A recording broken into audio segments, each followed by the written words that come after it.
April 12th, 1942. This state has arrived with the spring thaw. The snow has pretty much vanished from the map, and we are now sitting in a situation trying to take advantage of what transpired last week with the surrendering of two German motorized divisions.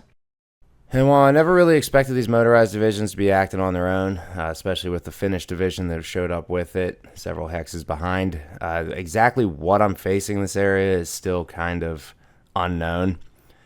But what I do visually see this week is the arrival of four more divisions.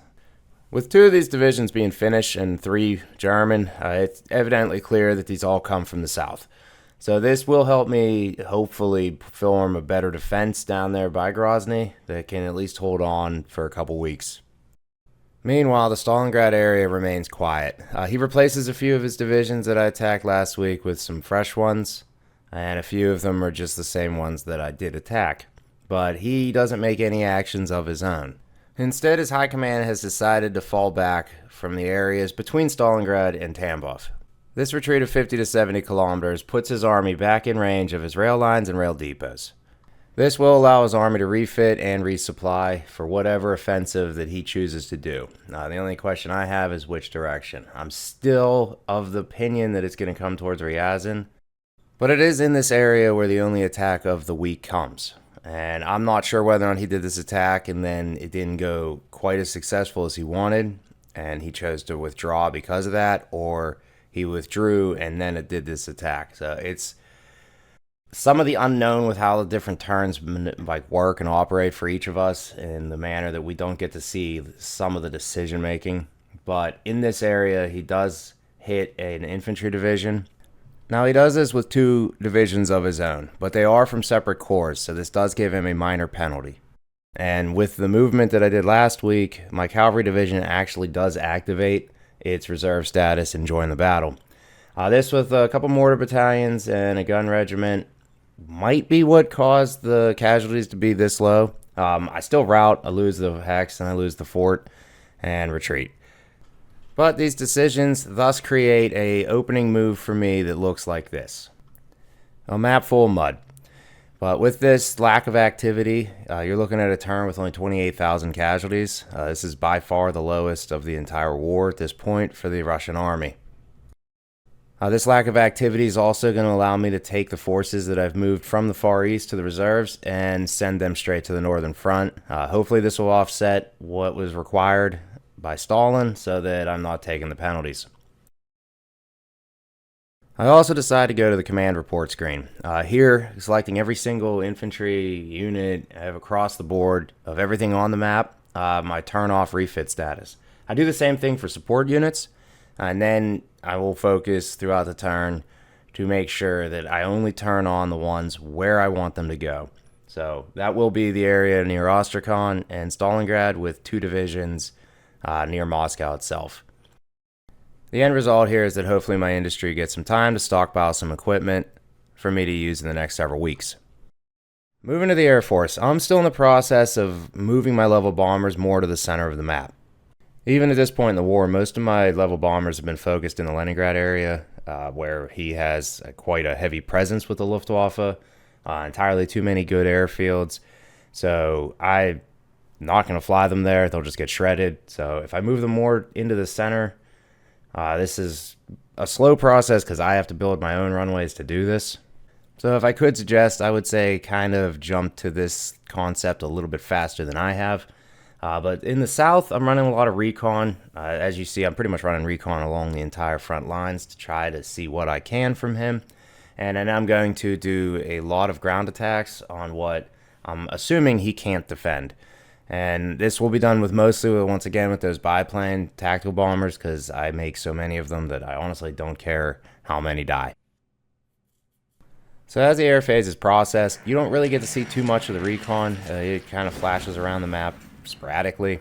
But after the fact, looking around the woods east of Leningrad, I do find a lot of his front lines.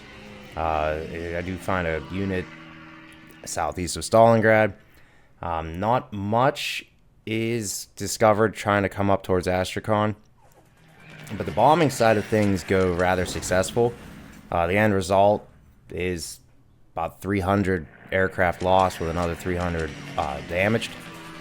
Unfortunately, here with the Northwestern Air Command, though, he does, like I sort of thought would happen, flies Luftwaffe and intercept my units before they even reach their bombing location.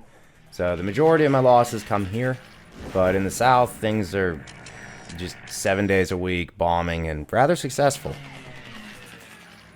So this is definitely the most active my Air Force has been of the entire war. I think I've run over 7,000 sorties.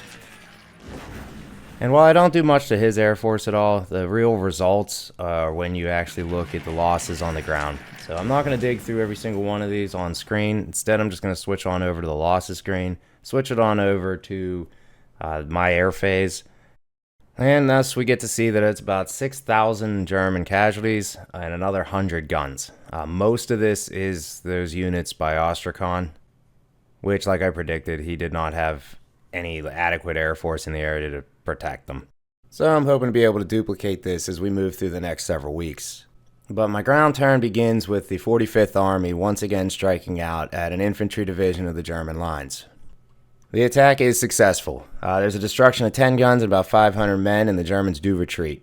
Unfortunately, the Southern Front Command orders a full halt in all advancements.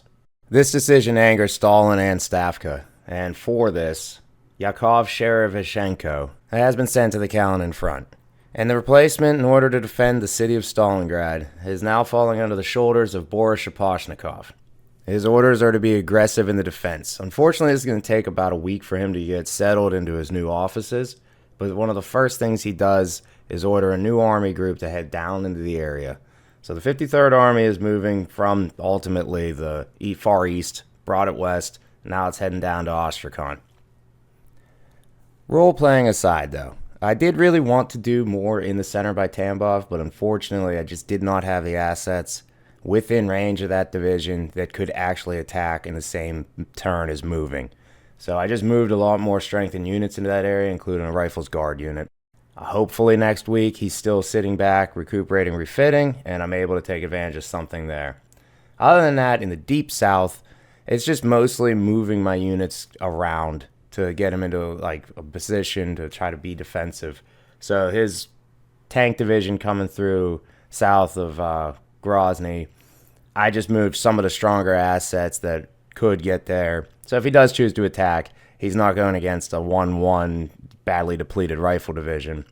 I did rail some more units up into that area. Last turn, I got them off the trains. They were obviously not that much movement range at this point in time, but hopefully next week I'll be able to utilize them further. And other than that, it's just a matter of sending it back to my opponent to see what he does with this. I'm hopeful that shifting around some of my leaders gives me a little bit better die rolls in what seems to be the main battle site, at least at this point of the 1942 year.